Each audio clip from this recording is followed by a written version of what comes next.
want a tip for keeping people happy during the holidays? Don't stiff them on a good tip. We'll have the do's and don'ts of holiday tipping.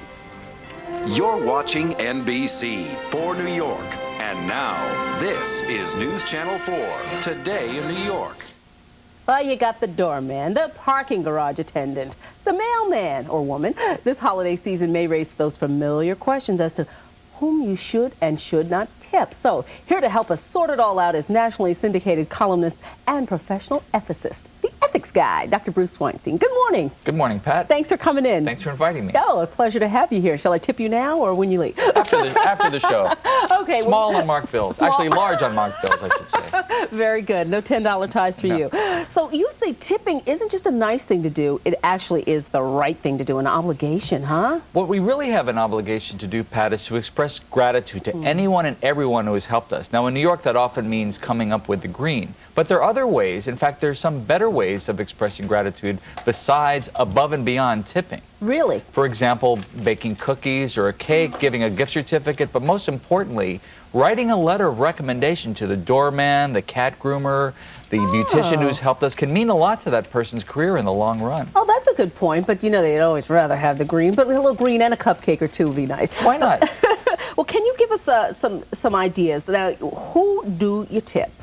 There are some guidelines that I propose. First of all, the more helpful someone has been, the more we should tip them. The more often they help us, the more we should tip them. So a mechanic who helps us out once or twice a year probably deserves, if I may use the word, less than the doorman who helps us out every day. Someone who babysits once a week maybe is entitled to a little more than someone who helps us out once a month. These are just general guidelines, and of course it depends on the relationship that you have to the person. Absolutely. I usually give the mechanic like a six-pack or something I know he'll enjoy. So that's a good guideline, I guess. Six-pack of root beer? Yes, of course. Okay, of course. right. Diet. Right. But what about some guidelines as to how much? What do you tip your doorman? And I mean, is it based on your income or based on what what? Obviously, we're not expecting anyone to be Mother Teresa and be completely selfless and go for broke, if you will. But I think, anywhere between $5 and $20 for people who help us out infrequently is appropriate. Anywhere between $5 and $50, $75 for someone who helps us out on a regular basis is helpful. But again, it depends on what our income is, on the part of Manhattan that we live in, what's expected.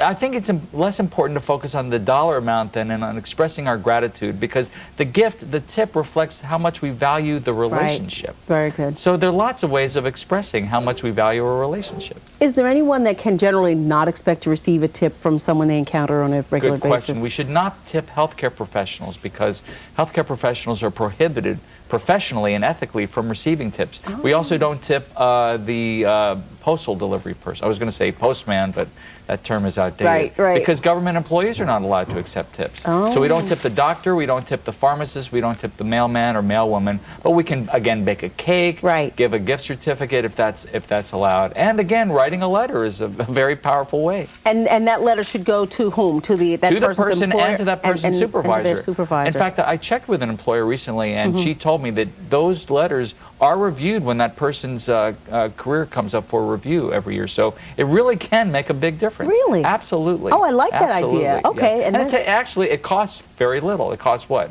37 cents generally. There you go. Or an email in a little time, which we can all use. Yes, absolutely. Thank you, Mr. Ethics Guy. Thank you so much. Pat. Great tips, no pun intended. All right. And now, David, over to you.